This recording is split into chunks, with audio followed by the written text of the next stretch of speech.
ठीक है, तो स्टार्ट करते हैं।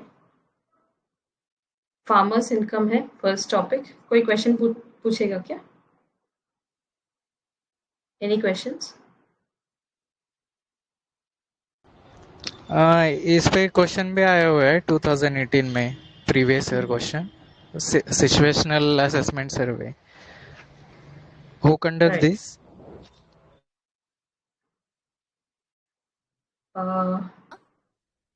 कौन कंडक्ट करता है situational assessment survey? Conduct National Statistical Office. हाँ हाँ, करेक्ट। राइट।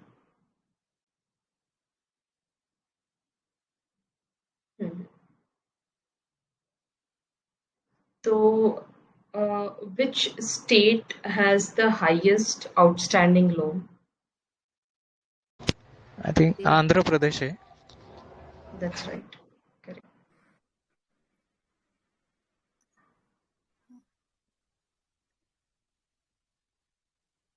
ठीक है, एक बार मतलब क्वेश्चंस पूछ लेना। I am still sharing the PDF so that people can ask questions out of it.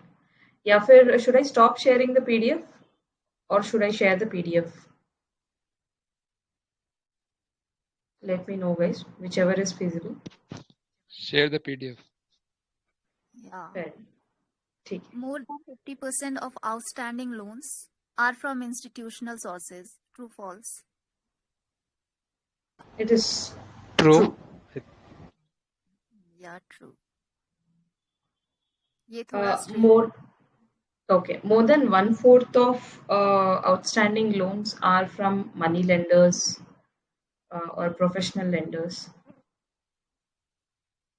True or false? True. 1/4 नहीं है, 1/5 है, 20%. Okay. Right? ठीक है।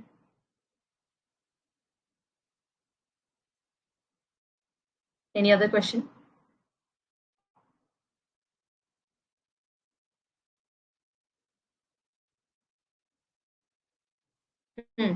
इसमें एमएससी दिया हुआ है, तो एमएसपी कितने क्रॉप्स के लिए डिक्लेयर होता है?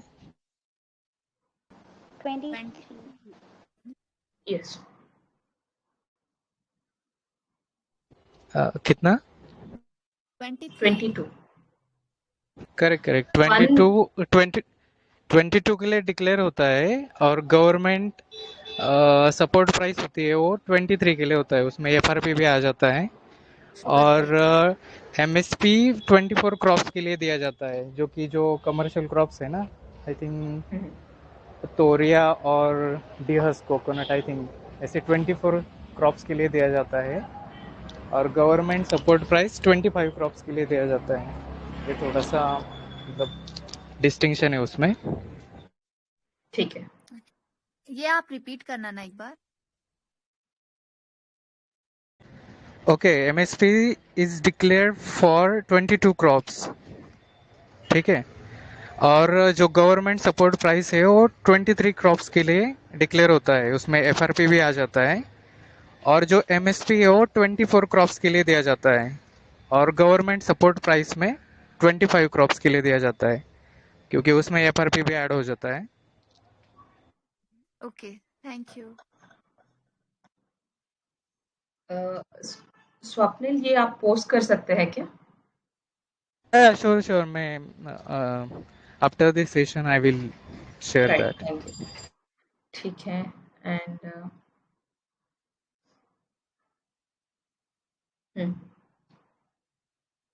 तो प्रधानमंत्री, या गो ऑन।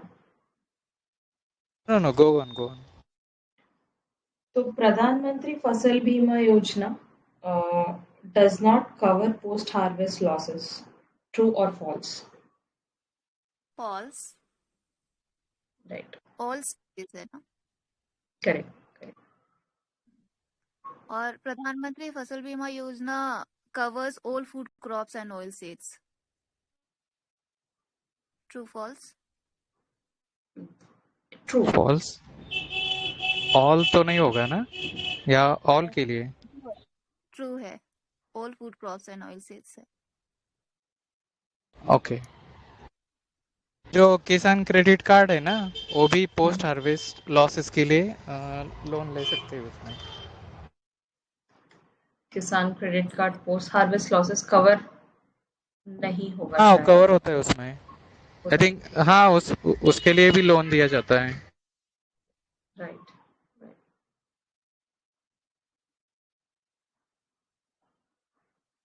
ठीक है। Any other question?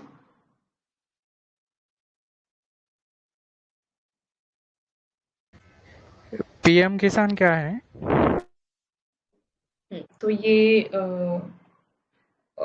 6,000 rupees assistance है for every farmer, like thrice in a year they'll give a monthly installment of 2,000, so 2,000 for 4 months. And every there is no ceiling for this, matlab land ceiling kuch nahi hai. Everybody is eligible for this PM Kisan. Correct correct. और इसी line पे एक agriculture census भी है, वो क्या है, कोई बता सकता है क्या?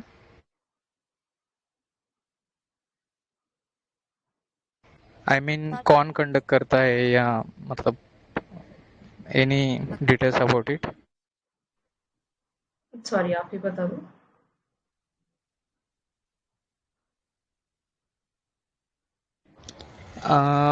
एक्चुअली मुझे याद नहीं आ रहा कौन कंडक्ट करता है वो, लेकिन वो 5 इयर्स में कंडक्ट किया जाता है, और पहला सेंसस 1970 में रिलीज हुआ था।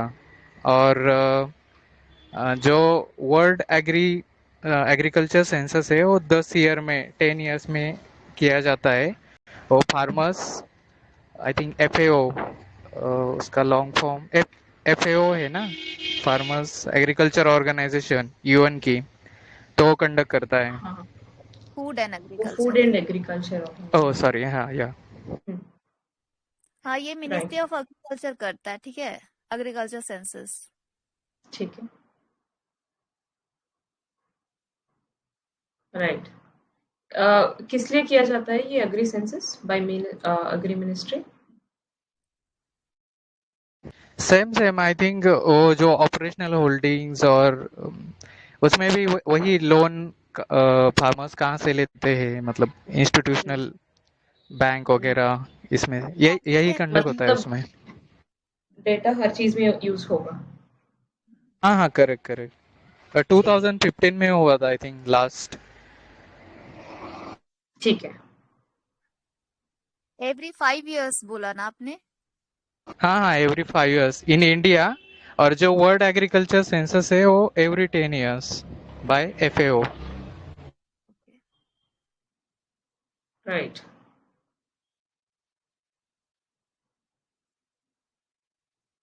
Any other question?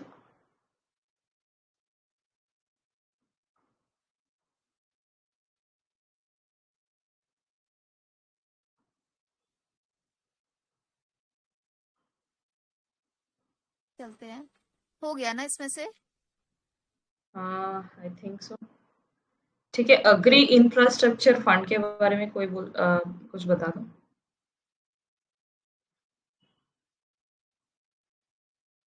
मतलब ये फंड कौन मैनेज करता है and all that?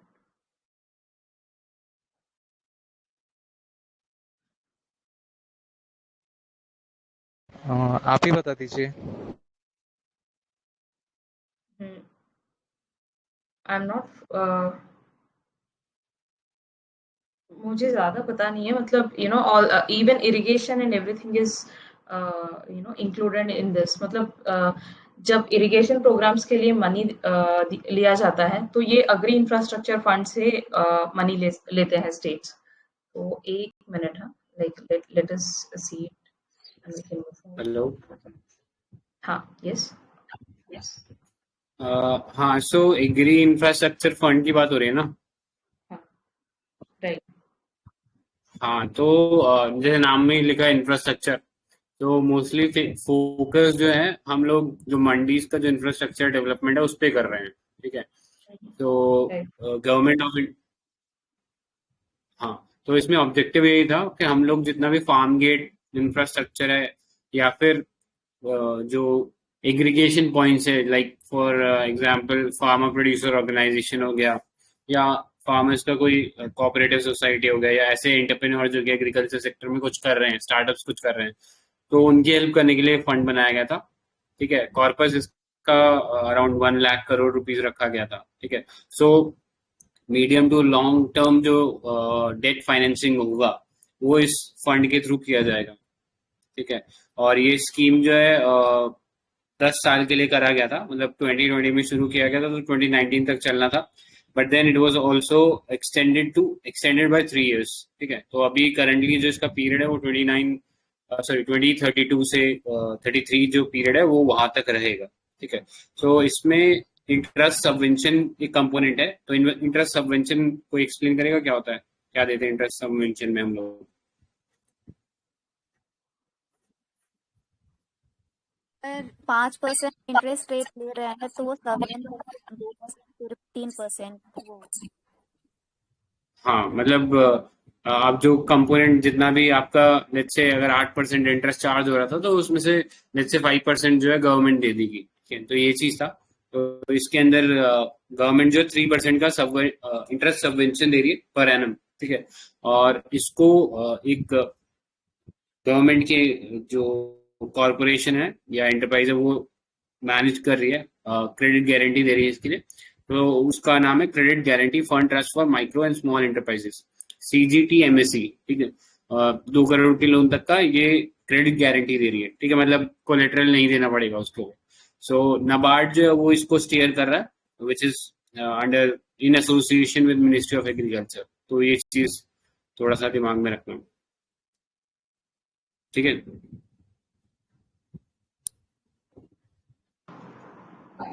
हाँ नितिन कंटिन्यू। ठीक है, ठीक है। Any more questions from this, या फिर आगे चले? आगे चलते हैं। ठीक है, तो नेक्स्ट इज फर्टिलाइजर सब्सिडी। तो क्वेश्चंस क्या है इसमें? Anybody wants to ask any questions?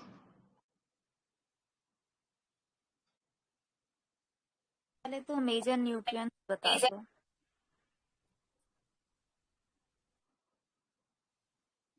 तीन मेजर, हाँ नितिन कंटिन्यू। नहीं आप कर लो। सो 3 मेजर न्यूट्रिएंट्स होते हैं, NPK हम बोल सकते हैं, नाइट्रोजन, फॉस्फोरस, पोटेशियम या पोटाश। तो ये 3 मेजर न्यूट्रिएंट्स होते हैं। और फिर हम सेकेंडरी न्यूट्रिएंट्स की बात करें तो उसके अंदर सल्फर हो गया, मैग्नीशियम हो गया, आयरन हो गया, ये सब आ जाता है ना। इसमें ऐसा दिया गया है, secondary nutrient, macro micro nutrients macro में NPK आएगा, फिर माइक्रो न्यूट्रिएंट्स में जिंक, आयरन, कॉपर, बोरॉन, ये सब आएगा। एंड स्पेशली सल्फर को सेकेंडरी न्यूट्रिएंट्स में रखा गया। I don't know why is this. कोई एक्सप्लेन कर सकता है क्या, सेकेंडरी न्यूट्रिएंट क्या है, माइक्रो न्यूट्रिएंट क्या है? मेजरली देखो, मैक्रो या जो प्राइमरी न्यूट्रिएंट्स बोलते हैं ना, उनका रिक्वायरमेंट सबसे ज्यादा रहता है। ठीक है, सो उस सेंस के अंदर के उनका रिक्वायरमेंट सबसे एसेंशियल है, सो वो मैक्रो या प्राइमरी होते हैं। सेकेंडरी फिर कुछ जो माइक्रो न्यूट्रिएंट जो चाहिए होते हैं, लाइक हमारी बॉडी में अगर हम बात करें तो ऐसे कुछ न्यूट्रिएंट्स है जो, या विटामिन है जो एकदम एसेंशियल है, कि उनके बिना हमारा बॉडी प्रॉपर्ली फंक्शन नहीं कर पाएगा। बट उसके अलावा भी बॉडी को और भी न्यूट्रिएंट्स चाहिए होते हैं, बट उनके लेट्स से अगर थोड़ी बहुत डेफिशिएंसी है तो भी काम चल जाएगा। ठीक है, तो वही सेंस पौधों के अंदर भी होता है, प्लांट्स के अंदर भी वही सेम चीज होता है कि ऐसे कुछ न्यूट्रिएंट जो इतने ज्यादा एसेंशियल नहीं है बट हाँ एसेंशियल है, तो उसको सेकेंडरी कैटेगरी में रखा गया है। ठीक है, जैसे अगर पता हो तो एक सॉइल हेल्थ कार्ड भी एक स्कीम है का ministry of agriculture and farmer welfare का ही। सो उसमें ये चीज प्रॉपरली डिफाइन है कि एक सॉइल हेल्थ कार्ड मिलेगा, और उस सॉइल हेल्थ कार्ड में कुछ पैरामीटर्स होंगे। तो प्राइमरी न्यूट्रिएंट्स वही है जो अभी हमने डिस्कस किए। ठीक है, और मतलब NPK, और सेकेंडरी न्यूट्रिएंट्स की बात करें तो उसके अंदर जैसे जिंक हो गया, फेरस हो गया, कॉपर हो गया, मैंगनीज हो गया, बोरोन हो गया, तो ये सेकेंडरी न्यूट्रिएंट या माइक्रो न्यूट्रिएंट होते हैं। इसके अलावा 3 फिजिकल पैरामीटर्स भी होते हैं। तो किसी को याद है क्या थे वो 3 physical parameters? pH, electrical conductivity and correct. salinity. नहीं, सैलिनिटी नहीं थी। सैलिनिटी तो एक तरह से बेकार होता है ना, वो पैरामीटर नहीं होगा। Right, जो पैरामीटर है वो है ऑर्गेनिक कंटेंट, ओसी। ठीक है, right. पीएच, ईसी एंड ओसी। ठीक है। और एनपीके का एक आइडियल रेशो भी है ना, वो क्या है? 4:2:1। और इंडिया में कितना है currently? Depends on state to state. 5:1. हाँ, मैं I think on an average 9:3:1 something है। ओके, और कुछ 25:2 ऐसे कुछ दिया है। ओह सॉरी, पंजाब हरियाणा में That is उतना for है। Punjab and Haryana. Correct correct. हाँ, मतलब वही ना, जैसे स्टेट टू स्टेट बहुत ज्यादा वेरी भी करता है वो चीज। और वो सॉइल हेल्थ कार्ड है ना, वो जो 3 इयर्स के बाद उसके फिर से अपडेटेड रिलीज किया जाता है, मतलब 3 इयर्स के बाद, every 3 years.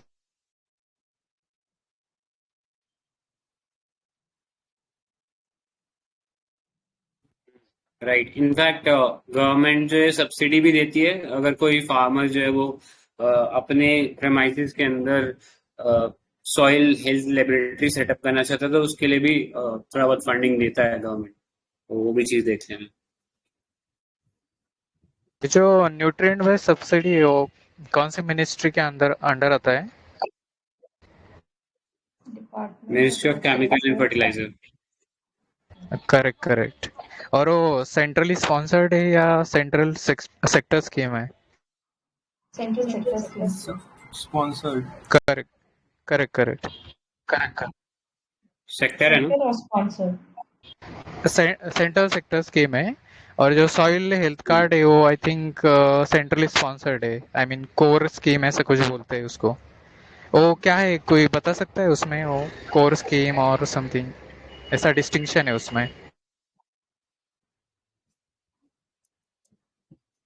Centrally sponsored sub core schemes ही हैं। Sorry, हाँ, central not sector, sponsored. Central, Central हाँ sector. सेंट्रल। Sorry.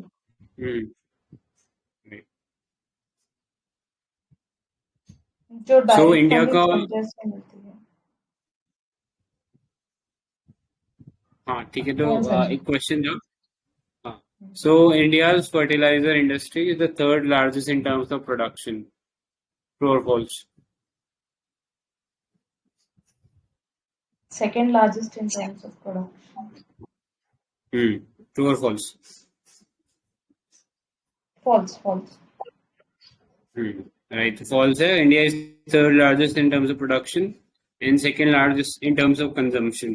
तो ओवरऑल इसके अकॉर्डिंग, इस फैक्ट के अकॉर्डिंग ओवरऑल हम जो है वो नेट इंपोर्टर है, ठीक है, फर्टिलाइजर्स वगैरह के। सो वो चीज था। एंड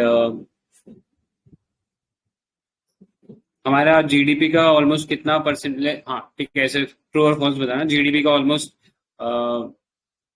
1/20 जो पार्ट है वो हम लोग स्पेंड कर रहे हैं टुवर्ड्स फर्टिलाइजर सब्सिडी, ट्रू और फॉल्स? False. फॉल्स होगा। हाँ, तो वो 1/200 बोल सकते हैं इनफैक्ट, कि उतना जो है हम लोग जीडीपी का फर्टिलाइजर सब्सिडी के ऊपर स्पेंड कर रहे हैं। And it comes next to food subsidy. तो सबसे ज्यादा हम फूड सब्सिडी में पैसा दे रहे हैं और फिर हम जो है फर्टिलाइजर सब्सिडी में पैसा दे रहे हैं, ठीक है, वो चीज है। एंड अगर लेट्स से हम कॉन्फ़िगरेशन की बात करेंगे, 1/20 सही है शायद। 1/25% होगा दीप्ति। सॉरी, हाँ, राइट राइट। मतलब सी सेट की तैयारी होनी चाहिए, तो वो चीज देख लेना। Right right. ठीक है, तो कॉन्फ़िगरेशन वाइज अगर हम बात करें इंपोर्ट की, तो हमारा जो फॉस्फेट बेस्ड जो फर्टिलाइजर है इट इज 100% इम्पोर्टेड, ट्रू और फॉल्स? एक बार क्वेश्चन रिपीट कर रहा हूँ। हमारा जो इम्पोर्ट है ऑफ फॉस्फेट बेस्ड फर्टिलाइजर्स वो 100% है। फॉल्स। False. ठीक है, तो कौन सा 100% इम्पोर्टेड है? Potassium. नो हाँ, तो पोटैश या पोटेशियम बेस्ड जो है ना, जैसे हम म्यूरेट ऑफ पोटैश है या फिर एमओपी वगैरह जो है वो 100% है। बाकी जो हमने फॉस्फेट वाले की बात की थी, डीएपी की, डाई अमोनियम फॉस्फेट, तो ऑलमोस्ट 55% जो है वो इम्पोर्ट करते हैं। तो ऐसा सवाल पूछ सकता है कि more than half of DAP या phosphate based fertiliser is imported, तो वो चीज ट्रू रहेगा। ठीक है, कि 50% से ज्यादा जो है हम लोग इंपोर्ट कर रहे हैं। एंड एमओपी के अंदर तो ऑलमोस्ट पूरा जो है वो पूरा का पूरा ही हम लोग इंपोर्ट कर रहे हैं। और एक और सवाल पूछता हूँ। So in nitrogen based fertilisers India is self sufficient, true और फॉल्स? True. सेल्फ नहीं, सफिशिएंट ये फॉल्स फॉल्स है। फॉल्स होगा। सेल्फ, Sorry, यूरिया में हाँ, self sufficient है. नहीं सब, मतलब नाइट्रोजन यूरिया ही होता है। तो हम किसी भी अच्छा. फर्टिलाइजर में प्रॉपरली सेल्फ सफिशिएंट नहीं है, बट हाँ उसमें हमारा प्रोडक्शन काफी ठीक है एज कम्पेयर टू अदर्स। तो ऑलमोस्ट 73% जो है हम लोग खुद डोमेस्टिकली प्रोड्यूस कर पा रहे हैं, बट 27% जो हम इम्पोर्ट कर रहे हैं। ठीक है, तो ये मतलब इन्फोग्राफिक से थोड़ा सा इस टाइप से भी हम लोग एक क्वेश्चन बनाए ना कि हाफ हो गया, फिर इस टाइप के भी क्वेश्चन पूछ के ना यूपीएससी कई बार कंफ्यूज कर देता है कि मोर देन हाफ हो गया या 3/4 हो गया। तो इस टाइप से थोड़ा सा हम लोग पहले ही डिस्कस कर लेना ये चीजों को, तो वहां पे थोड़ा कंफ्यूजन नहीं होगा। ठीक है, क्योंकि यहाँ पे मोस्टली हम परसेंटेजेस देख लेते हैं, लेकिन पेपर में कई बार वो चीज रेप्लीकेट नहीं होती, तो उसको परसेंटेज में भी करके देख लो, उसे फ्रैक्शन में भी करके देख लो, ताकि थोड़ा सा आइडिया रहे कि हाँ इतना है तो इतना कितना होगा वो चीज।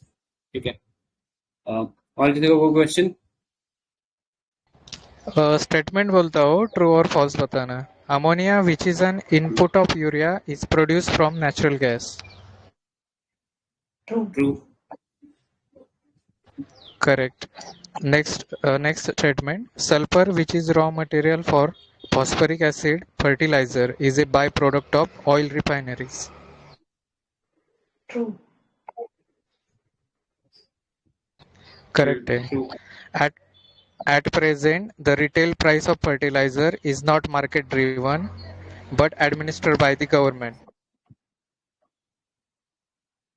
True. Not true for all fertilisers, like phosphate और पोटाश बेस्ड जो है वो मार्केट ड्रिवन है, बट यूरिया का कंट्रोल है अभी। Correct correct. ये 2020 में क्वेश्चन आया होता है इसमें, उसी के स्टेटमेंट है। Nice. Urea is included in nutrient-based scheme. True or false? एक बार रिपीट करना। Urea is included in nutrient-based scheme. True or false? False. False. False Right. सही है, यूरिया नहीं है, बाकी सब या वो एनबीएस में आता है। Right. So urea is not governed by NBS scheme, but non-urea products are governed by NBS schemes. So एक क्वेश्चन पूछता हूँ। So the central government provides subsidy to farmers directly to their bank account through DBT. True or false? False. False. होना चाहिए, नहीं करते। Company के through होता है शायद ना। हाँ, मतलब कंपनी को होता है, फार्मर्स को इंडिविजुअली नहीं होता, कंपनी को होता है। ठीक है, company they directly send it to companies through DBT. ये सही है क्या? क्या? They reimburse the sorry, not reimburse. They provide a subsidy through DBTs to the companies. True or false? True होगा है। ट्रू। कंपनी को यस यस, कंपनी को पहले डीबीटी नहीं था, मतलब रीइम्बर्स करते थे पहले, कंपनी को हैड टू स्पेंड फर्स्ट, उसके बाद रीइम्बर्स होता था। अभी दे हैव मतलब डायरेक्ट बेनिफिट ट्रांसफर है कंपनीज में।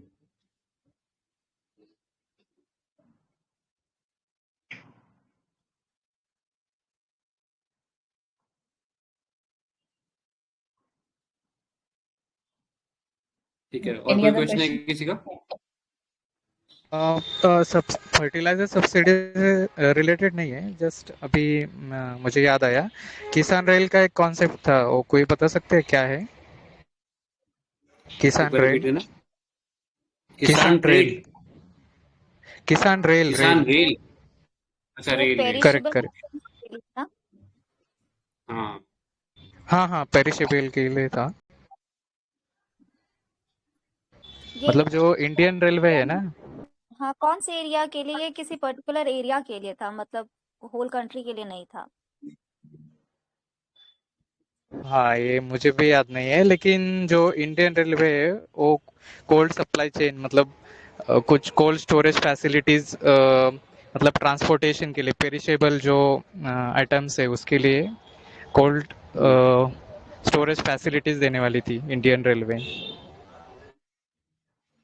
और इसी तरह से एक कृषि उड़ान से भी था, जो मिनिस्ट्री ऑफ सिविल एविएशन देने वाली थी, मतलब जो एरोप्लेन वगैरह में कोल्ड स्टोरेज फैसिलिटीज। हाँ, मतलब किसान उड़ान का पर्टिकुलरली याद रखना, क्योंकि उसमें किसान वाला नाम जरूर है, लेकिन उसको देखता सिविल एविएशन वाला है, तो वहां पे कंफ्यूजन हो सकता है कि कौन सा मिनिस्ट्री होगा। तो उस चीज पे थोड़ा पर्टिकुलरली ध्यान रखना कि मिनिस्ट्री ऑफ सिविल एविएशन देख रहा है उसको। तो जैसा उड़ान मिशन है वैसा ही कर लो, बट कृषि फोकस्ड है वो। ठीक है। और किसी का और कोई क्वेश्चन है क्या? तो ग्रेनाइट बता दो कोई। नीति क्योंकि एक बार रिपीट सॉरी, करना। माइलो ग्रेनाइट, ये टर्म ये है, होता क्या है? पता नहीं यार, आइडिया नहीं है। तो ये एक बार दीप्ति नीचे पेज में करना, वहाँ जो वे फॉर्मेट। Yes yes. हाँ, ये माइलो ग्रेनाइट है, तो ये देखना, ये देख लेना एक बार। ये ऑर्गेनिक नाइट्रोजन फर्टिलाइजर्स होता है, ठीक है। ये सीवेज वेस्ट से बनाया जाता है। अच्छा। तो वही कि न्यूट्रिएंट रन ऑफ नहीं हो और फिर स्लो नाइट्रोजन रिलीज हो, इन सब के लिए। राइट।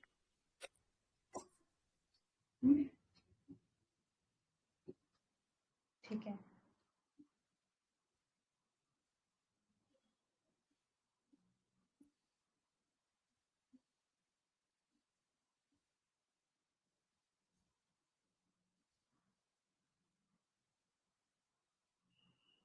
ठीक है, और कोई नेक्स्ट क्वेश्चन है क्या किसी का?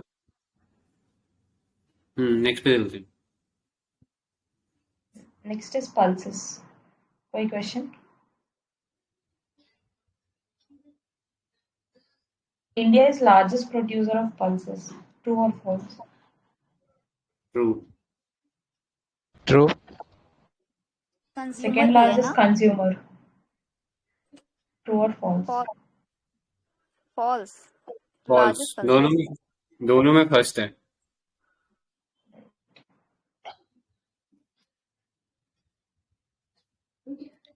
So, all legume crops are both Kharif and Rabi season crops. True or false?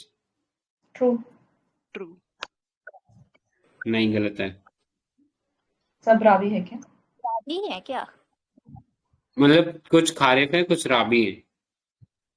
मतलब ऑल, ये कहना है कि दोनों मतलब सारी जो पल्सेस हैं, जैसे अगर इसका स्टेटमेंट देखोगे तो ये कह रहा है कि पल्सेस कैन बी ग्रोन। तो पल्सेस के अंदर भी बहुत सारी वैरायटी है। सो वो एज ए कैटेगरी देखोगे तो वो दोनों सीजन में ग्रो होती है, लेकिन ये कहना कि all pulses can be grown in both kharif and rabi season, वो चीज गलत हो जाएगा। ठीक है। समझ में आ रहा है ना मैं क्या कहना चाह रहा हूँ? हाँ, हाँ, तो पल्सेस वैसा है सारी ही खरीफ और राबी सीजन में उगाई जाती है, यही कह रहे हो ना? हाँ, मतलब मैं इसको डिनाई कर रहा हूँ कि ऐसा कहना कि लेट्स से पीनट है तो वो पीनट सर्दियों में भी उगा सकते हैं, गर्मियों में भी उगा सकते हैं, तो वो चीज़ नहीं है। हाँ, मतलब वो स्टेटमेंट रॉन्ग होगा, यही ना? हाँ, वो स्टेटमेंट रॉन्ग हुआ। बट जैसा यहाँ पे जो फर्स्ट स्टेटमेंट लिखा है ना, पेज नंबर 62 के विजन के डॉक्यूमेंट के, तो उसके में ये चीज लिखा है कि pulses can be grown in both kharif and rabi season. तो एज अ कैटेगरी वो चीज स्टेटमेंट सही है, लेकिन ये कहना कि सारी पल्सेस दोनों सीजन में उग सकती है, ये गलत हो जाएगा। ठीक है। तो इसमें ये चीज याद रखना, राबी पल्सेस जो है उनका कॉन्ट्रीब्यूशन ज्यादा है, 60% है। ठीक है। So more than half of the, let's say statement ऐसा बन सकता है कि more than half of the rabi pulses जो प्रोडक्शन है take place in the month of, कोई विंटर का मंथ डाल देगा। ठीक है, क्योंकि राबी क्रॉप जो है वो राबी जो एरिया है या राबी जो टाइम पीरियड है वो विंटर फार्मिंग से एसोसिएटेड है। ठीक है, वो चीज देख लेना। एंड सबसे ज्यादा जो है इसके अंदर चिकपीस जो है वो डोमिनेट करते हैं पल्सेस प्रोडक्शन में। ट्रू और फॉल्स? फॉल्स। तो ट्रू कौन का? डोमिनेट करता है? नहीं नहीं, गलत है। ओ, ग्राम जो है वो डोमिनेट करता है, नियरली 40% प्रोडक्शन जो है वो वहीं से होता है। एंड इंडिया में टॉप टॉप ग्राम मतलब प्रोड्यूसिंग। चना हुआ ना? हाँ, ग्राम मतलब चना, राइट, चने चिकपी की दाल। भी चना ही है, मतलब वो काबुली चना ऐसा रहता है ना, दैट इज चिकपी। हाँ हाँ। हम्म। ओके। अच्छा, चिकपी मतलब वो काबुली चना है। और हाँ, हाँ, नॉर्मल करेक्ट। मतलब काली वाली चना जो आती है। जो छोले भटूरे में जो छोले मिलता है वो काबुली चना होता है। Okay.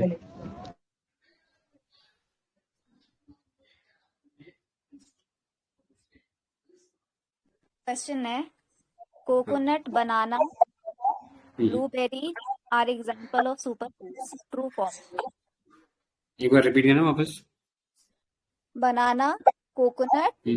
Blueberry are examples of superfoods. False. True. True. या ये बड़े पर कॉमन फ्रूट्स क्या है? फूड में आते हैं, ये याद रखना।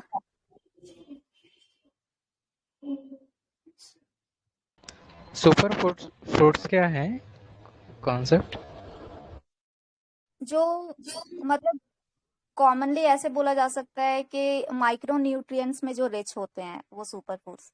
जैसे आजकल बहुत वो है ना, चिया सीड्स, और फिर जितने भी रागी कहा जा सकता है क्या? हाँ, ज्वार, बाजरा, ये सब। किसी ज्योग्राफिकल लोकेशन के पास मतलब according to the geographical location जो भी क्रॉप्स और फ्रूट्स जो है ना डोमिनेंट होते हैं उनको सुपर फूड्स कहते हैं।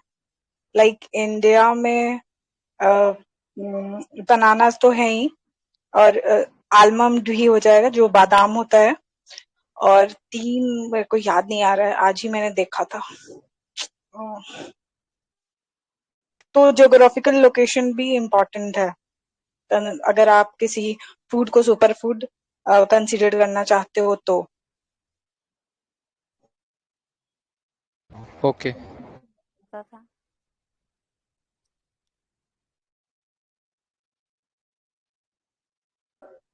So India is also the largest importer of pulses. True or false? True.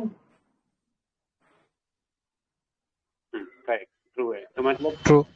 हाँ, मतलब थोड़ा आयरॉनिकल है कि इंडिया लार्जेस्ट प्रोड्यूसर भी है, लार्जेस्ट कंज्यूमर भी है और लार्जेस्ट इंपोर्टर भी है। तो वो चीज थोड़ा सा देख लेना। और किसी को कोई क्वेश्चन इस टॉपिक पे? नहीं, ये कोई दो तीन जो ये पल्सेस है और फिर मिल्क, इनका प्रोड्यूसर, और फिर मिल्क में तो लार्जेस्ट प्रोड्यूसर नहीं है लेकिन अच्छा खासा प्रोड्यूस करता है और कंज्यूम भी करता है। तो कुछ दो तीन आइटम्स ऐसे हैं जो लार्जेस्ट प्रोड्यूसर्स में भी आता है, वन ऑफ द लार्जेस्ट में, और कंज्यूमर में भी। हाँ, जैसे हमने हल्दी पढ़ा था, तो हल्दी के अंदर India is the largest producer, तो वो था। एंड एक दो और क्रॉप्स थी जिनके अंदर लार्जेस्ट प्रोड्यूसर था। Mango, lime. अच्छा, मतलब हॉर्टिकल्चर में। हाँ नहीं, वो भी इंक्लूड कर सकते हैं, हॉर्टिकल्चर भी इम्पोर्टेंट ही है। Not directly related to pulses, but India is also the largest producer of asafoetida. True or false? True.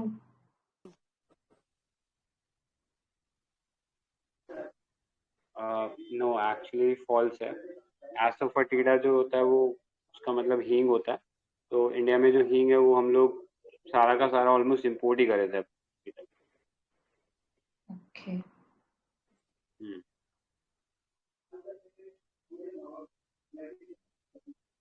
अभी मतलब इसके लिए भी प्रोग्राम चल रहा है, तो इसलिए आए ये वाला क्वेश्चन मैंने पूछा, वो देख लें। इस बार एग्ज़ाम के लिए मिलेट्स भी बहुत इम्पोर्टेंट है, क्योंकि जो 2023 नेक्स्ट ईयर है ना, वो इंटरनेशनल ईयर ऑफ मिलेट्स मतलब सेलिब्रेट किया जाने वाला है बाय द यूएन। तो मिलेट्स पे भी एक बार देख लेना, मतलब जो भी है। और ये इंडिया का प्रपोजल था कि जो नेक्स्ट ईयर है वो international year of millets celebrate किया जाए।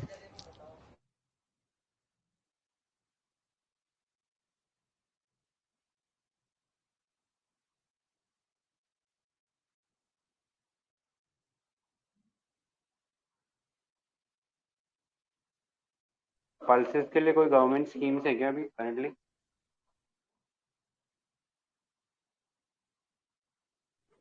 नेशनल फूड सिक्योरिटी मिशन में वो किया है ना। हाँ, उसमें भी इंक्लूड किया है। उसके अलावा और कोई स्कीम है क्या?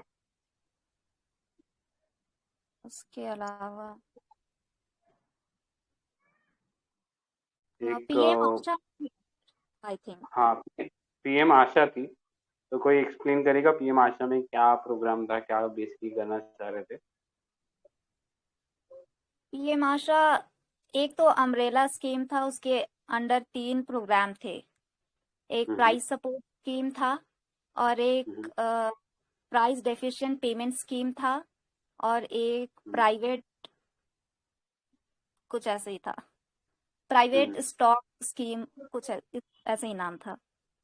हाँ, private procurement and stock scheme, लेकिन वो पायलट बेसिस पे था। ठीक है, ओके। ये कुछ सर्टेन डिस्ट्रिक्ट्स में ही चलेगा, जहाँ पे प्राइवेट एजेंसीज जो है वो ऑयल सीड्स को प्रोक्योर करेंगी गवर्नमेंट के साथ मिलकर। ठीक है, और वो जो सेलेक्टेड एजेंसीज होंगी फिर वो उस हिसाब से प्राइसेस जो है अगर नीचे गिर जाता है एमएसपी से, तो वहाँ पर जो है गवर्नमेंट उनको अ, जो पैसा रह जाएगा वो कवर अप कर देंगी। ठीक है।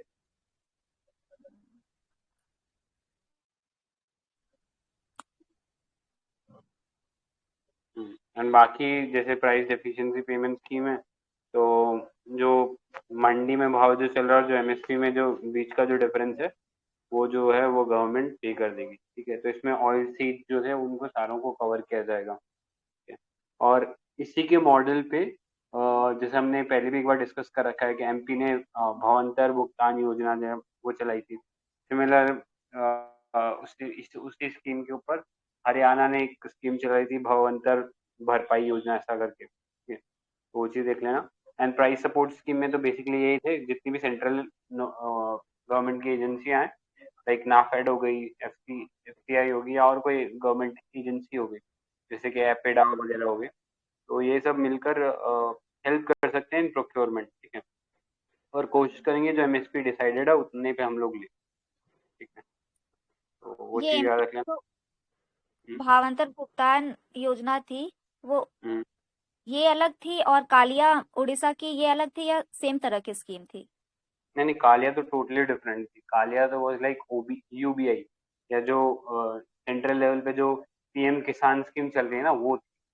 तो उसमें ओके। हम क्रॉप के बेसिस पे नहीं दे रहे थे, उस पे हम तो डायरेक्टली पैसा दे रहे थे कि तुम इतना पैसा रखो, एंड उसके बेसिस पे आपको जो भी छोटा मोटा जो आपका खर्चा है वो आपको हेल्प करेगी। तो वो यूनिवर्सल बेसिक इनकम का थोड़ा सा कॉन्सेप्ट था वहाँ पे। ओके। अच्छा, पीएम किसान में 6,000 दे रही थी, ये लोग 10,000 दे रहे थे आई थिंक। हाँ, कालिया में पैसा ज्यादा मिल रहा था और उसमें शेयर क्रॉपर्स को भी मिल रहा था, एनिमल हस्बेंड्री वाले लोगों को भी मिल रहा था। लेकिन ये जो पीएम किसान है बहुत रेस्ट्रिक्टेड थी कि केवल जो लैंड ओनिंग फार्मर्स है उनको पैसा मिल रहा था।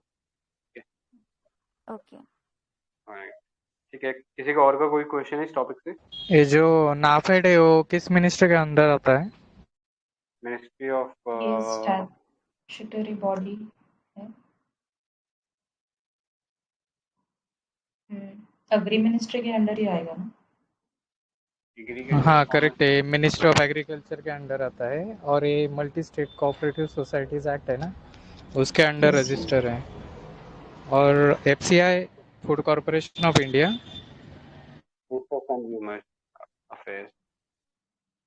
हाँ करेक्ट है, वो कंज्यूमर मिनिस्ट्री के अंडर आती है और वो स्टैट्यूटरी बॉडी है। पेड़ा किसके ओ अंडर आती है? Agriculture promotion export development agency. तो मिनिस्ट्री ऑफ कॉमर्स के अंडर आती है शायद। करेक्ट, मिनिस्ट्री ऑफ कॉमर्स के अंडर। वो ऑर्गेनिक सर्टिफिकेशन भी देती है ना, ऑर्गेनिक प्रोडक्ट का, करेक्ट करेक्ट। जो एक्सपोर्ट करने वाले हैं उसके लिए।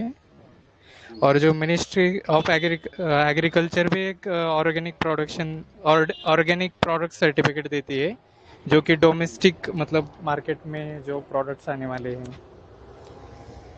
एक डिस्टिंक्शन है उसमें। राइट, ठीक है। नेक्स्ट पे चले क्या? हॉर्टिकल्चर है नेक्स्ट टॉपिक। सो इस पे किसी का कोई क्वेश्चन है क्या?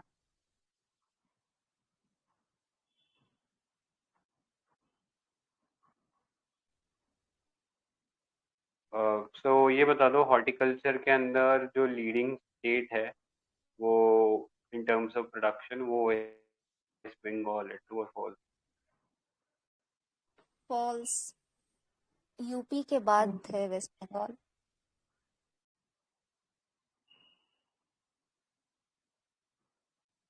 हेलो हाँ हेलो। यूपी है पहला, दूसरा है वेस्ट बंगाल।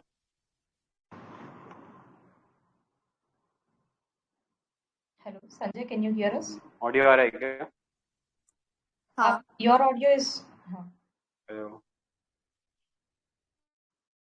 हाँ संजय, आ रही है आवाज आपकी। He is not able to hear us. कोई मैसेज कर दो संजय को।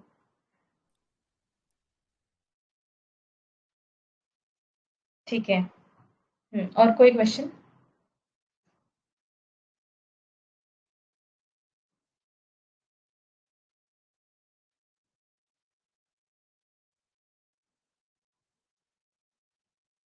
ठीक है। India is the highest producer of okra, true और फॉल्स? ट्रू। राइट, ठीक है। ये देख लेना, banana, mango, lime, lemon, papaya and ओकरा।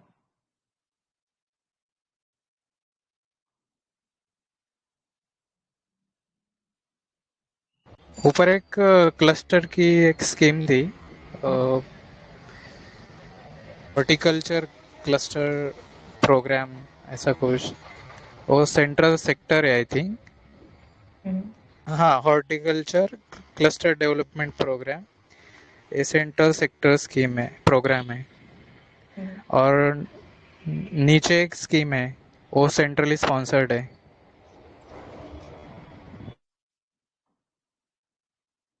National horticulture mission, MIDH। तो हाँ, थोड़ा सा इंटीग्रेटेड डेवलपमेंट ऑफ हॉर्टिकल्चर है वो, सेंट्रली स्पॉन्सर्ड है। और फिर ये क्लस्टर वाला, ये सेंट्रल सेक्टर है। हाँ करेक्ट करेक्ट। सही है।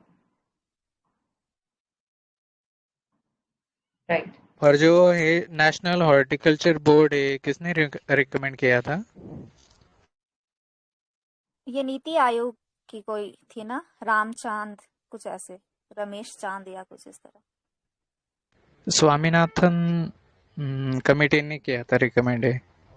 ओ ये इसका नहीं था, सॉरी।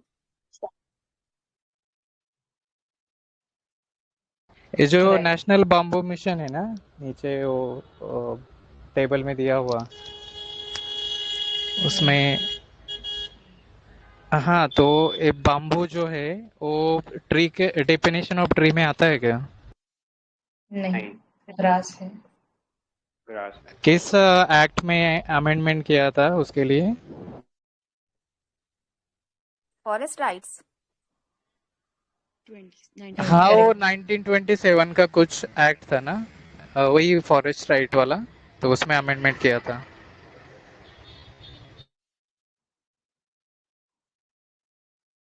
और जो जूट बोर्ड है, ऐसे नेशनल जूट बोर्ड भी, आई थिंक वो किस मिनिस्ट्री के अंडर आता है?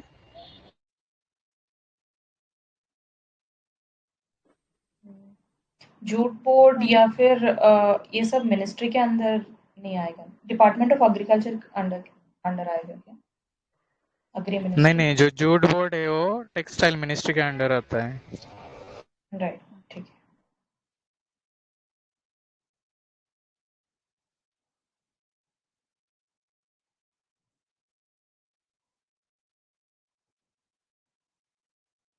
Okay, any other question?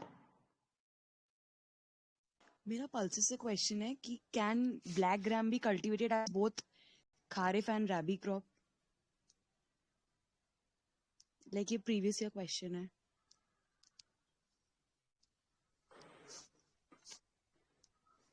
हाँ ट्रू हो सकता है शायद। हाँ यस ट्रू है।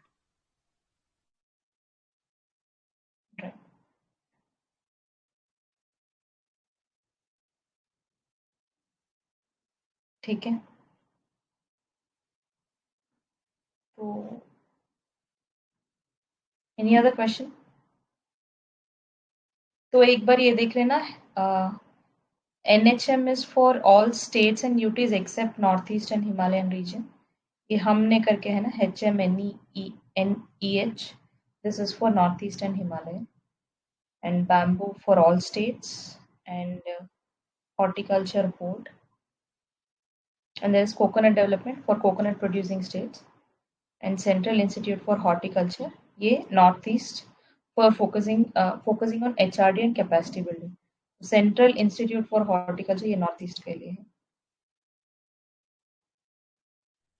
है। सैफ्रॉन मिशन करके भी कुछ इसमें टर्मिनोलॉजी थी ना, हाँ हाँ, इसमें थोड़ा सा नीचे स्क्रॉल करेंगे आप?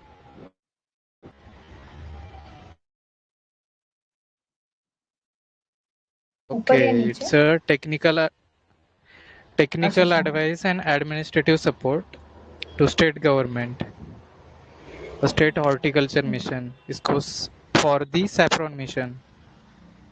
राइट। जो mission for integrated development of horticulture है, ये टेक्निकल एडवाइस और फिर वो एडवाइजरी हेल्प, ये सैफरन मिशन के लिए भी दे रहा है, और फिर national mission on sustainable agriculture इसके लिए भी, और RKVY के लिए भी। यही है ना बस? हाँ करेक्ट। तो ये चमन इज फॉर ये better horticulture assessment and development through remote sensing, GSN, field survey. ठीक है,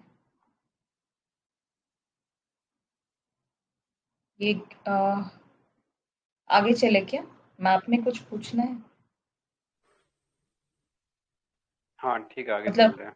हाँ, इतना ही है कि हॉर्टिकल्चर प्रोडक्शन इंक्रीज हुआ है more than food grains.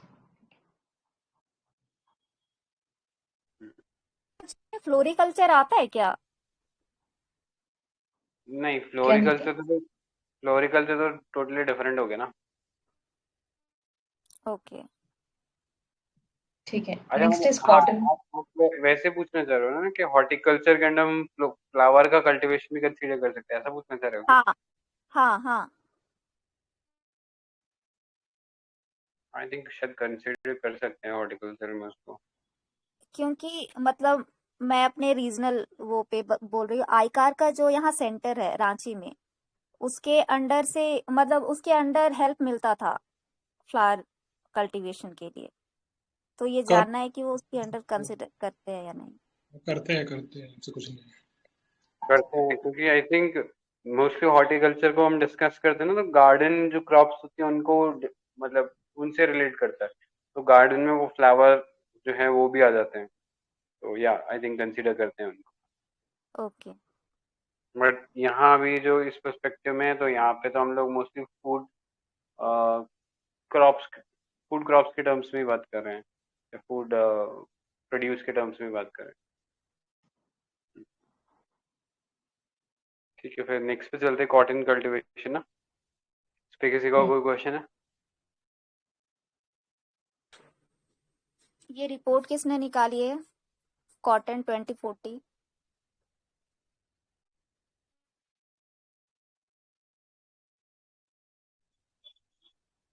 Cotton 2040 ने निकाली ना ये तो रिपोर्ट, हाँ फिजिकल मतलब क्लाइमेट। कॉटन 2040 किसके अंडर, किस ऑर्गेनाइजेशन के अंडर आता है?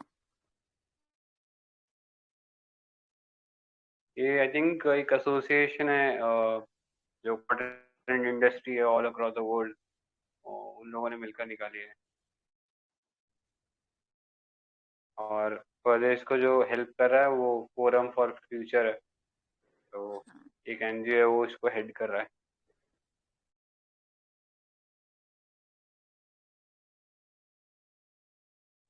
हाँ ठीक है।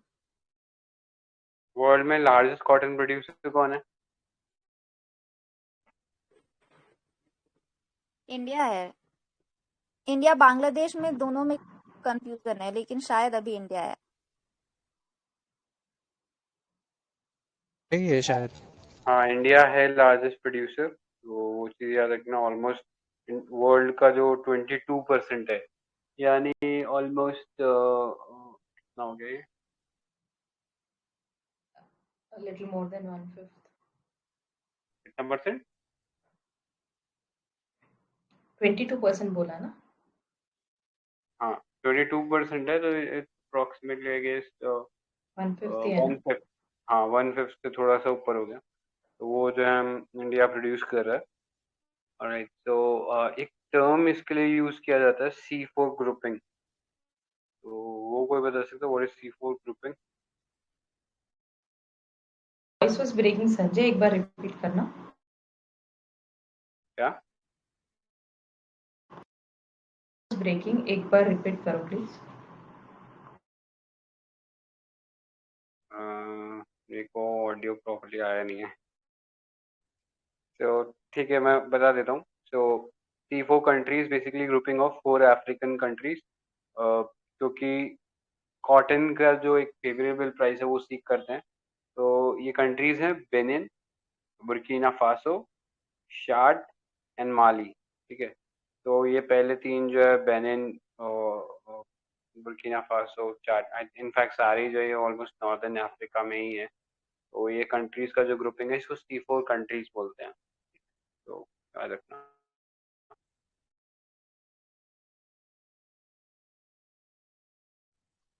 कोई और का कोई क्वेश्चन है क्या?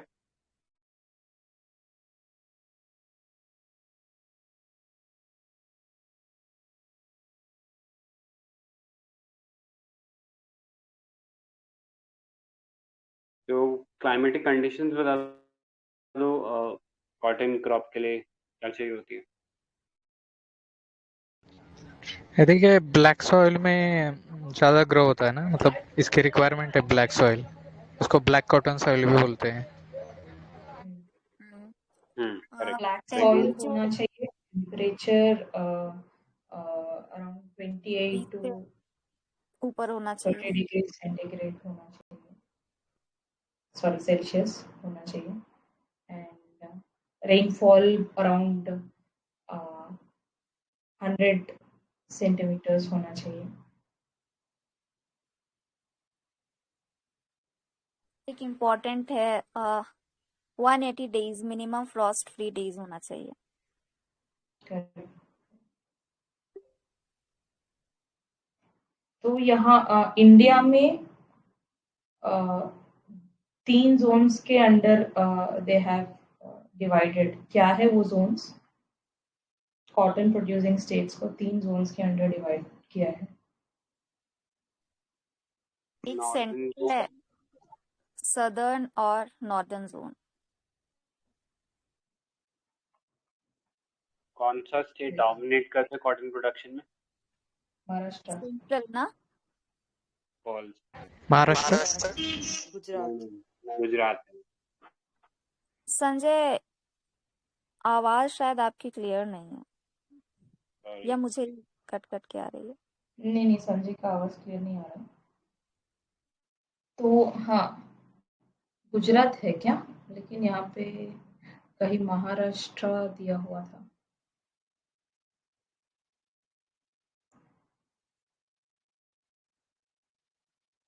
अच्छा,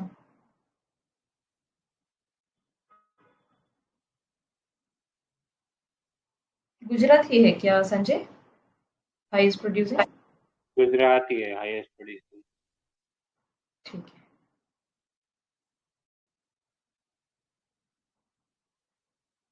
ठीक है, Gujarat, Maharashtra and Madhya Pradesh together contribute 50%। तो नॉर्थ जोन में सबसे कम है पंजाब, हरियाणा एंड राजस्थान, एंड थोड़ा ज़्यादा है तेलंगाना, आंध्र प्रदेश, कर्नाटका, तमिलनाडु। ठीक है। हाँ, what is the type of cotton India produces the most? देसी कॉटन। उसका मतलब वो साइंटिफिक नेम याद है क्या? हाँ, बीटी देसी कॉटन तो है। हाँ, बसीलस क्या थरिम नहीं जिनेसिस नहीं, कुछ। हाँ वो तो है, लेकिन यहाँ पे कुछ अलग दिया हुआ है, देख लेना। तो desi cotton it is called gossypium arboreum arboreum, gossypium arboreum. तो ये गॉसिपियम अर्बोरेटम ये एशियन कॉटन है। देन एक एशियन कॉटन है, एक इजिप्शियन कॉटन है, एक अमेरिकन है। तो India produces BT cotton which is a variety of hirsutum, that is ये अमेरिकन कॉटन हम ज्यादा प्रोड्यूस करते हैं। और वो बीटी कॉटन है ना, वो बीटी कॉटन में बीटी बेसिलस स्टीरोजेनेसिस, तो वो कोई वो वैरायटी नहीं है, वो तो बस बीटी का मतलब है कि वो बैक्टीरिया वहाँ पे एडेड है, जिसकी वजह से वो हाइब्रिड सीड बना है। ठीक है, तो वो देख लेना। इन स्पीशीज को वेरी करके उसमें भी क्या? ये जीएम क्रॉप में आएगा ना हाँ, बीटी वो कॉटन? जीएम क्रॉप में आएगा, राइट। जीएम क्रॉप्स को अप्रूवल कौन देता है? GEAC।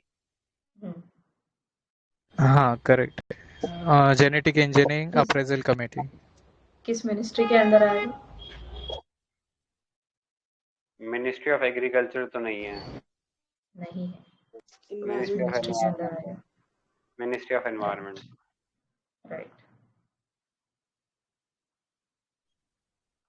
ये ओके। कल्टीवेट टी कॉटन, तो फिर ये क्यों बोला जाता है कि जो बीटी ब्रिंजल है वो बस जीएम क्रॉप्स में अलाउड है इंडिया में? नहीं, बीटी ब्रिंजल अलाउड ही नहीं है, only BT cotton is allowed, क्योंकि वो नॉन फूड क्रॉप है ना। ओके। जो एक क्वेश्चन है, इंडिया के अंदर 4/5 of the total cotton production comes through BT cotton, true or false? एक बार रिपीट कर रहा हूँ, 4/5 of the cotton production in India comes through BT cotton, true or false? True. पक्का? पक्का। हाँ ट्रू। ट्रू होगा। हाँ, ट्रू है, 80%। कैलकुलेट करना पड़ा। CSAT की भी तैयारी हो रही है ना। और किसी को ऐड करना है इसमें?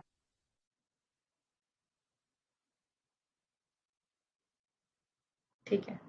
Okay. So India is the largest producer of cotton and also the largest consumer of cotton. True or false? True. True. False. No, false. Second India is largest है. India is the largest producer of cotton. That is true. But India is the second largest consumer. हमसे ऊपर जो consume कर रहा है China कर रहा है.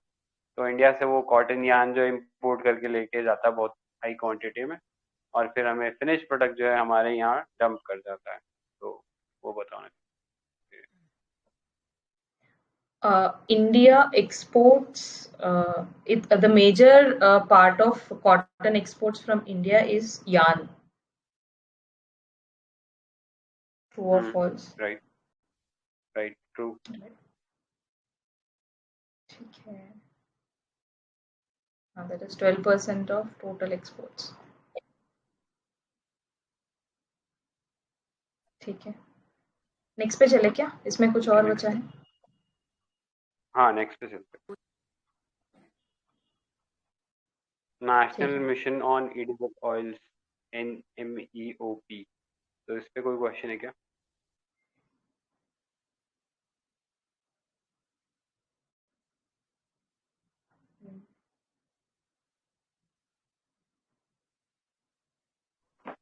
ठीक है, तो ये बता दो, ये स्कीम जो है सेंट्रल सेक्टर स्कीम है. ट्रू और फॉल्स?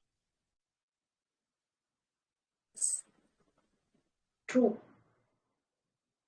नहीं फॉल्स है. सेंट्रली स्पॉन्सर्ड है. ये 90-10 है ना, मतलब फोकस एरियाज के लिए. हाँ.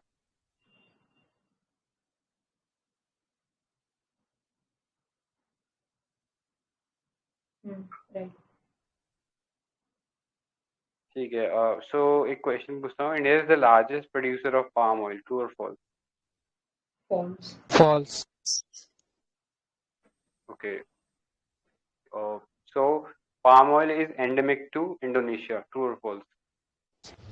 False. Palm oil is native to Africa, not endemic.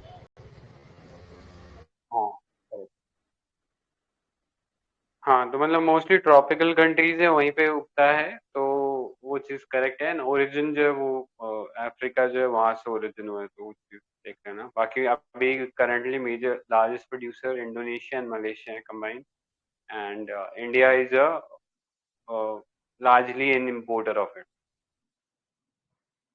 कहाँ से होता है? Malaysia and Indonesia. Plantation crop होती है ये पाम ऑयल की जो है ना, प्लांटेशन होता है. तो अभी इंडिया में ये नेशनल एडिबल ऑयल जो है उसके अंडर कई कंपनीज को अप्रोच किया गया, तो वो इंडिया के अंदर पाम ऑयल प्रोडक्शन करेंगे. तो बाबा जी की जो पतंजलि है ना, वो भी अभी पाम ऑयल वो रुचि सोया जो है वो भी पाम ऑयल प्रोडक्शन कर रही है. अडानी विल्मार का जो फॉर्च्यून ब्रांड है वो भी आई थिंक शायद पाम ऑयल प्रोडक्शन मतलब प्लांटेशन में इन्वॉल्व हो गए हैं. तो वो चीज देख लेना. ये जो national mission on edible oil है ना, इसका मेजर फोकस सदर्न स्टेट्स पे है इन इंडिया. ट्रू और false? False. North eastern states पे ज्यादा. North eastern states and Andaman and Nicobar. ये palm oil contains no trans fatty acids. True false? True. True. No fatty acid. It does not contain trans fatty acids. Trans fatty to trans specific मतलब trans fatty acid की बात हो रही है, simply fatty acid की बात नहीं हो रही है. Okay. Trans fatty acids, no? Palm oil में ट्रांस फैटी एसिड नहीं होता ना, मतलब फैटी एसिड होता है लेकिन नहीं. ट्रांस फैटी एसिड नहीं होता. हाँ, ट्रांस फैटी एसिड्स वो ज्यादा क्या कहते हैं, डेंजरस होता है. डेंजर. हाँ, फसाई का एक्चुअली मिशन भी है ट्रांस फैट को इंडिया के अंदर 2% तक लिमिट करना. WHO का कुछ 5% है ना. हाँ, WHO हमने से भी हमारा थोड़ा हाँ, थोड़ा अपना स्ट्रिंजेंट है और उसका टारगेट भी थोड़ा पहले अचीव करना है हमें, तो वो देख लेना। आ, ये कुकिंग ऑयल करके एक प्रोग्राम है ना, FUCCO, या फिर कुछ अलग सा नाम? रूको है, वो रूको है, RUCO, रीयूज कुकिंग ऑयल के लिए। Reusing cooking oil.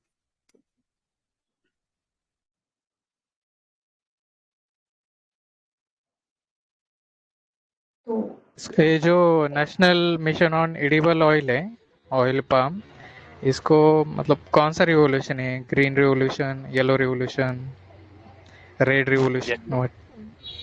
येलो होगा ना? हाँ करेक्ट है, येलो रिवोल्यूशन है। ये सैम पित्रोदा ने स्टार्ट किया था, आई थिंक 1986-87 के मतलब उस टाइम पे। राइट। तो ये जो स्कीम है इसके अंदर MSP दिया जाएगा for oil crops portfolio. Viability price true, दिया जाएगा। मतलब वायबिलिटी प्राइस है।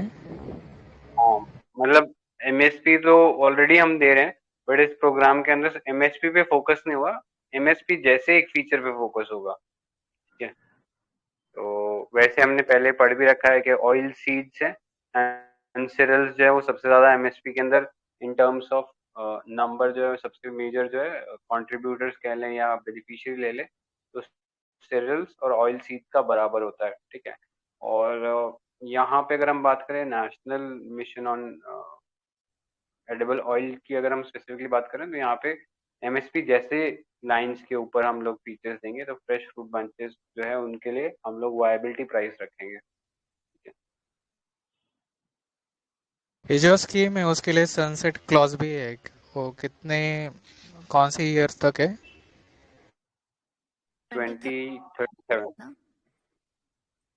हाँ right. Correct.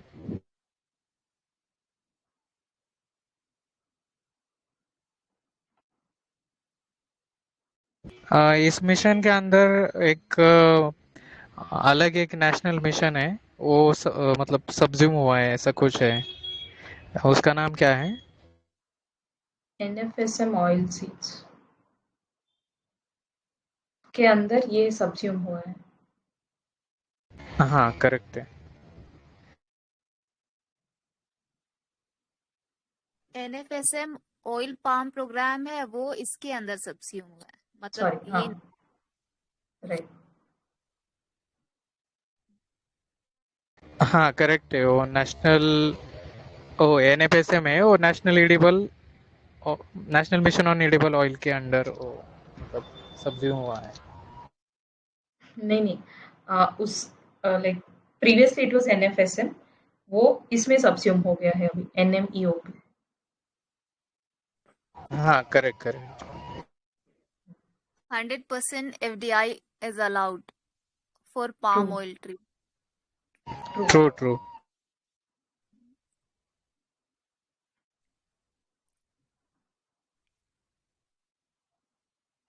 Through automatic route ना? यस। हाँ, ऑटोमेटिक रूट। एक है sustainable palm oil coalition. This is launched by World Wide Fund. True, false?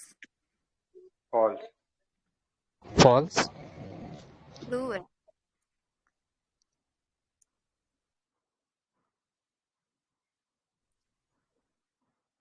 एक बार रिपीट करिए प्लीज।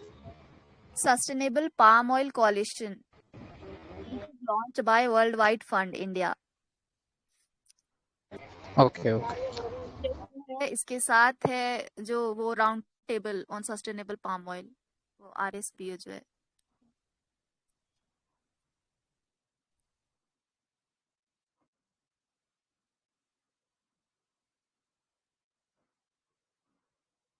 इसमें एक सीड गार्डन का भी एक कॉन्सेप्ट है, वो क्या है? प्लांटिंग मटेरियल वो प्रोवाइड कराने के लिए ना, सीड गार्डन के लिए कोई पैसे वैसे दिए जाएंगे पर हेक्टेयर ऐसे।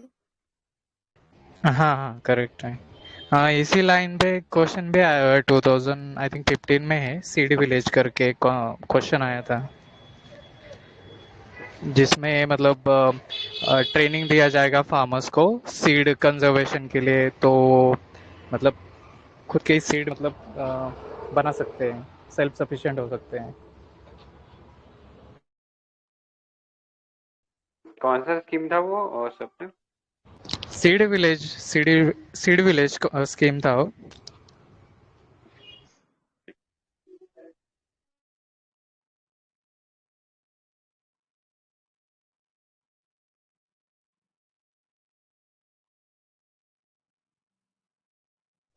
Okay, so yeah, production of oil seeds in domestic production of oil seeds in India will help reduce inflation. True or false? True. True. Correct. So specifically अगर target करें तो would it target cost push inflation or cost pull inflation?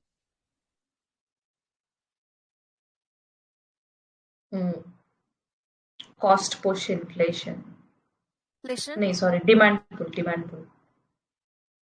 नहीं नहीं, मतलब demand पुल कैसे हो सकता है? डिमांड पुल तो मतलब हमारा डोमेस्टिक डिमांड बढ़ गया ना, तो अच्छा, डिमांड तो हमारा उतना ही है, मतलब वो ईयर ऑन ईयर बेसिस पे तो जरूर राइज हो रहा है, लेकिन ओवरऑल वो इतना सिग्निफिकेंटली राइज नहीं होगा जितना सिग्निफिकेंटली हमारा सप्लाई साइड राइज होगा। right, ठीक है, तो right, जो सप्लाई साइड कंस्ट्रेंट है ना, कि कभी मलेशिया वाला जो है पैसे बढ़ा दे रहा है या फिर उधर से आ ही नहीं पा रहा है, तो उसकी वजह से हमारा जो होता है वो कॉस्ट पुश जो थी चीज है वो उसकी वजह से ज्यादा था वो चीज। तो correct, इंडिया में अगर हम लोग प्रोड्यूस करने लग जाएंगे डोमेस्टिकली तो वो उसको टारगेट करेगा, कॉस्ट पुश वाले जो चीजें हैं उनको। right.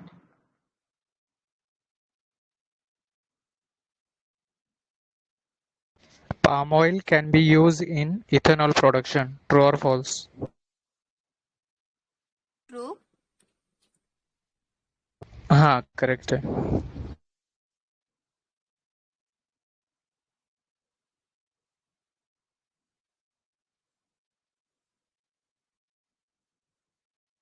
ठीक है, palm oil is declared as a plantation crop. True or true. false? Right. True. Correct, correct, correct.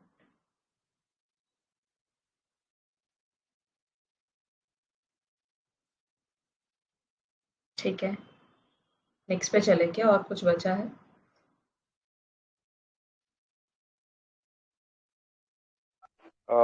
Mustard का सबसे लार्जेस्ट प्रोड्यूसर कौन है? स्टेट वाइज पूछ रहे हो या फिर कंट्री? वर्ल्ड के अकॉर्डिंगली, मतलब इंडिया क्या टॉप पे है क्या उसमें? मस्टर्ड पता नहीं। इंडिया में हाँ, आई थिंक इंडिया ही एक टॉप होगा। ही कनाडा। कनाडा है फर्स्ट कंट्री।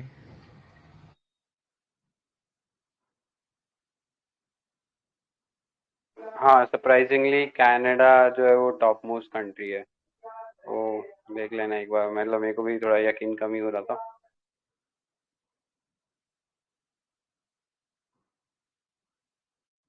राइट, ये जो पाम ऑयल का था ना, जो श्रीलंका में मतलब जो उनका प्रोग्राम था कल्टीवेशन का, उन्होंने वो बैन कर दिया।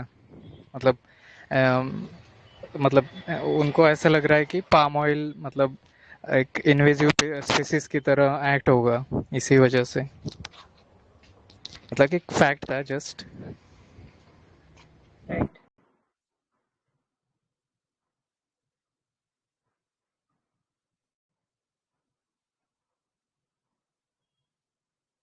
ठीक है। और कोई क्वेश्चन? इंडिया में कौन है largest producer of mustard oil? Punjab है राजस्थान। क्या? राजस्थान है। अच्छा, राइट, राजस्थान।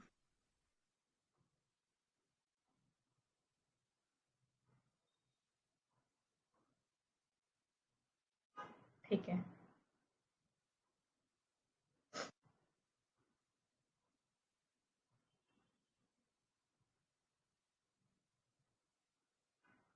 और कोई क्वेश्चन है क्या?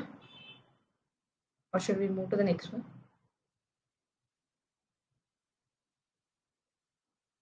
हाँ नेक्स्ट पे चलते हैं। ठीक है, नेक्स्ट इज जूट इंडस्ट्री। तो क्या which is the largest jute producing country? Is India the largest jute producing country? India. India. yes.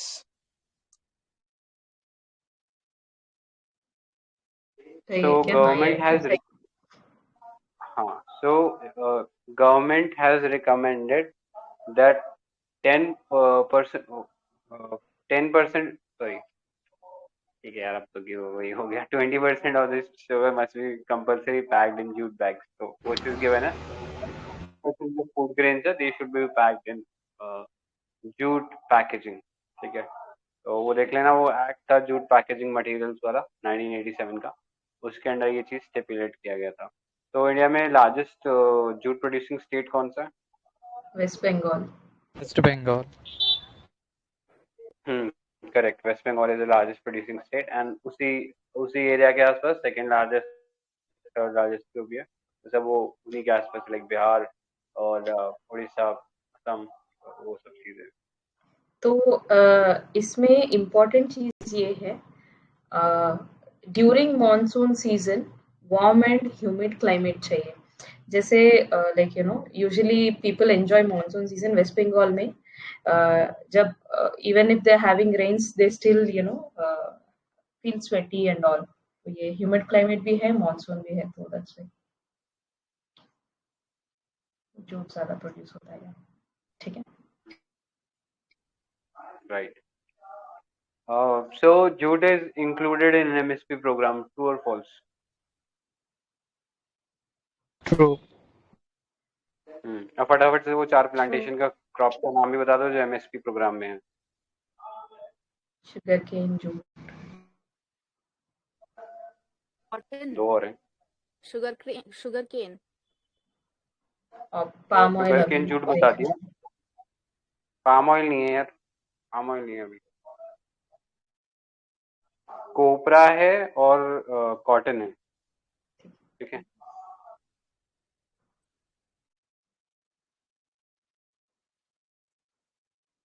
ठीक है, और और कोई क्वेश्चन? हाँ कौन संजय? मैं लिख रहा है और कोई क्वेश्चन नहीं है, नेक्स्ट पे चल सकते हैं। थोड़ी देर पहले वो जीएम क्रॉप्स का जो मतलब डिस्कशन चालू था ना, तो एक गोल्डन राइस करके वो आई थिंक जीएम क्रॉप है, उसको कुछ पायलट बेसिस पे मतलब कल्टीवेशन किया जा रहा है इंडिया में। वो एक बार देख लेना, आई हैव नो आइडिया मतलब एग्जैक्टली क्या है वो, एक बार देख लेना वो गोल्डन राइस। हाँ तो गोल्डन राइस में ना कैरेट का जो जीन होता है ना, because carrot is slightly orangish in colour है ना, तो उसका वो प्रोटीन वहां से या वो जो विटामिन है उसको वहां से सीक्वेंस को जीन कॉपी करके has been inserted into rice, जिसकी वजह से वो कैरेट का जो थोड़ा सा सैफरॉन या ऑरेंजिश कलर होता है वो व्हीट में आ जाता है ना, उसकी वजह से वो गोल्डन दिखने लगता है। तो 2 टाइप से हो सकता है fortification, either you do it by means of genetic modification जो करते भी हैं राइस के अंदर, और दूसरा राइस फोर्टिफिकेशन जो जनरली इंडिया में अभी तक फॉलो हो रहा है, उसमें वो बेसिकली क्या करते हैं, तो उसका जो राइस का पाउडर बना लेते हैं एंड उसके अंदर वो आयरन वगैरह वो सब मिक्स करके एंड देन वापस उसको जो कार्नेल होता है ना या राइस का जो ग्रेन होता है, तो उस शेप में वापस क्रिएट कर देते हैं। ठीक है, तो 2 टाइप से हो रहा है, तो मैकेनिकल फोर्टिफिकेशन बोलते हैं जो सेकेंड वाली जो टेक्निक बताई है उसको, एंड जो फर्स्ट वाली है वो जेनेटिक मॉडिफाइड वाली है। तो इंडिया में अभी सेकेंड वाले पे काम ज्यादा चल रहा है। मतलब अभी तक जेनेटिक वाले मतलब अलाउड नहीं है इंडिया में। हाँ मतलब जेनेटिक में सिर्फ एक वही अलाउड किया है ना,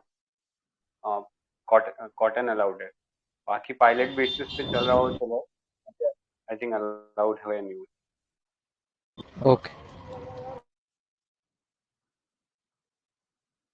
ठीक है,